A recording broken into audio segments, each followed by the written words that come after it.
الحمد لله الكبير المتعال صاحب العز والكمال والعظمة والجمال والقدرة والجلال. الحمد لله الذي رفع السماء بلا عمد. الحمد لله الذي خلق الخلق وأحصاهم عدد. الحمد لله الذي رزق الخلق ولم ينس منهم أحد.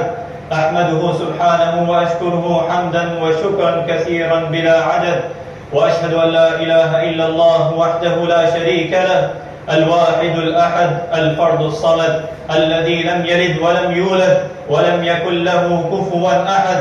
وأشهد أن محمدا عبده ورسوله بعثه ربه هاديا ومبشرا ونذيرا وداعيا إلى الله بإذنه وسراجا منيرا، صلى الله وسلم وبارك عليه وعلى آله الأتقياء وصحابته الأوفياء والتابعين لهم ومن تبعهم بإحسان إلى يوم الدين. بلغ العلا بكماله، كشف الدجى بجماله، حسنت جميع خصاله، صلوا عليه وآله. بعثة النبي صلى الله عليه وسلم منة كبرى ونعمة عظمى أمتن بها وأنعم ليخرجهم من الظلمات إلى النور وينقلهم من الضلال إلى الهدى ويحولهم من الكفر والشرك إلى الإيمان وينقذهم من النار ويدخلهم إلى الجنة. لقد من الله على المؤمنين إذ بعث فيهم رسولا من أنفسهم يتلو عليهم آياته ويزكيهم ويعلمهم الكتاب والحكمة وإن كانوا من قبل لفي ضلال مبين. أيها المسلمون، هذا الشهر شهر ربيع الأول أشرق النور وبزغ الفجر وولد خير البشر رسولنا محمد بن عبد الله صلى الله عليه وسلم. إنه رسول الله صلى الله عليه وسلم الذي زكى الله به نفوس المؤمنين وطهر به قلوب المسلمين واجعله رحمة للعالمين وحجة على الخلائق أجمعين، صلوات الله وسلامه عليه دائما أبدا إلى يوم الدين. إنه رسول الله صلى الله عليه وسلم خليل الرحمن وصفوة الأنام، لا طاعة الله إلا بطاعته، من يطع الرسول فقد أطاع الله، ولا يتم الإيمان إلا بتحقيق محبته.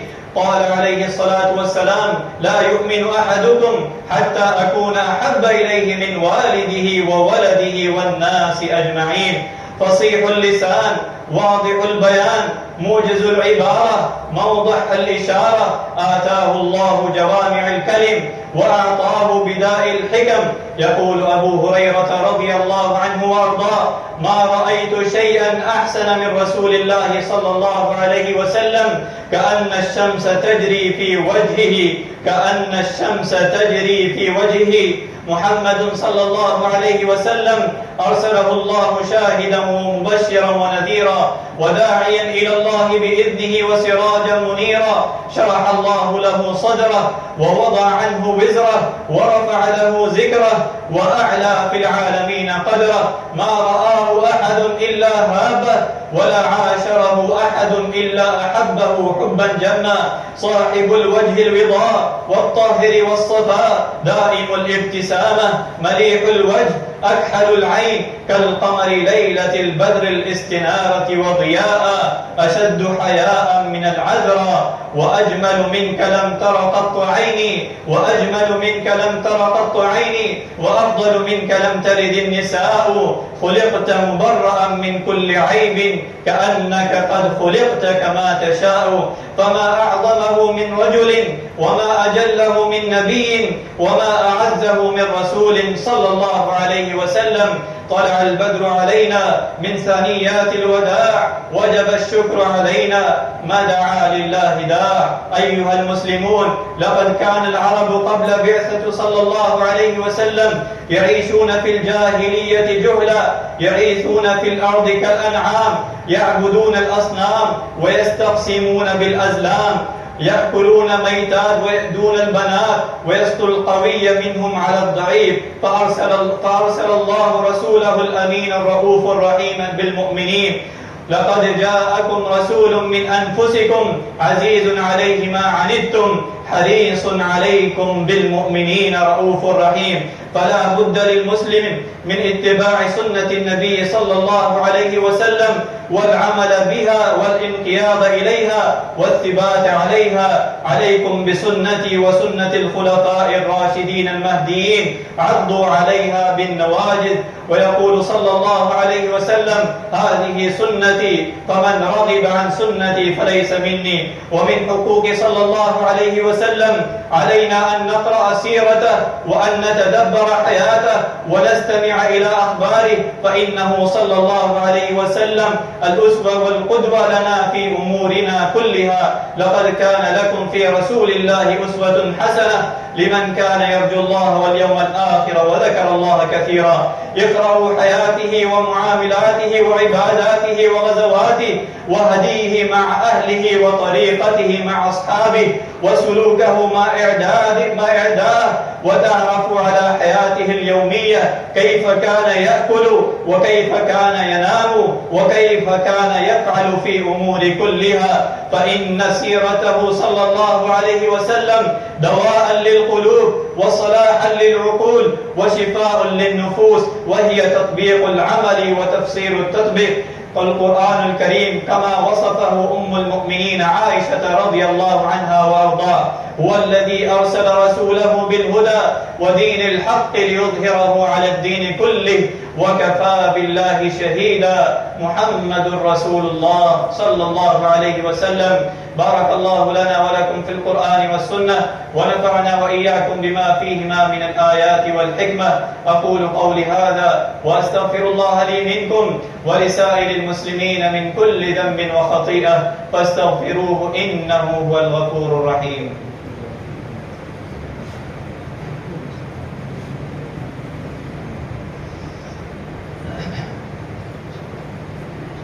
الحمد لله حمدا كثيرا طيبا مباركا فيه كما يحب ربنا ويرضى. وأشهد أن لا إله إلا الله وحده لا شريك له، وأشهد أن محمدا عبده ورسوله.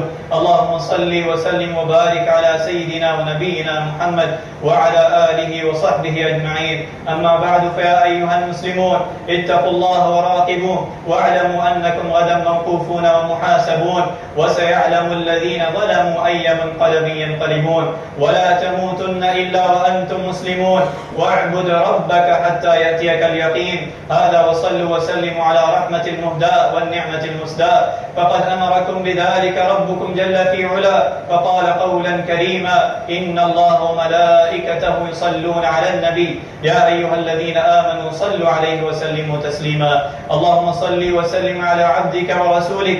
ورضى الله عن خلفاء الراشدين أبي بكر وعمر وعثمان وعلي رضي الله عنهم أجمعين، وعن سائر أصحاب نبيك والتابعين ومن تبعهم بإحسان إلى يوم الدين. اللهم أعز الإسلام والمسلمين وأذل الشرك والمشركين ودمر أعداءك أعداء الدين. اللهم احفظ بلادنا وبلاد الحرمين وبلاد المسلمين من كل شرور ومن كل كروب ومن حسد الحاسدين يا رب العالمين. اللهم انصر إخواننا المسلمين المستضعفين في كل مكان. اللهم انصرهم على عدوك وعدوهم يا قوي يا عزيز يا متين. اللهم اشف مرضانا ومرضى المسلمين. اللهم اغفر للمسلمين والمسلمات والمؤمنين والمؤمنات الأحياء منهم والأموات، إنك سميع قريب مجيب الدعاء. اللهم إنا نسألك حبك وحب من يحبك وحب عمل الذي يقربنا إليك. اللهم إنا نسألك الإيمان والعفو عما سلف وكان، واحشرنا في زمرة المتقين، وأسقنا من حوض نبيك صلى الله عليه وسلم شربة لا نظمأ بعدها أبدا. ربنا آتنا في الدنيا حسنة وفي الآخرة حسنة وقنا عذاب النار. عباد الله، إن الله يأمر بالعدل والإحسان وإيتاء ذي القربى وينهى عن الفحشاء والمنكر والبغي، يعظكم لعلكم تذكرون. فاذكروا الله العلي العظيم يذكركم، واشكروه على نعمه يزدكم، ولذكر الله أكبر، والله يعلم ما تصنعون.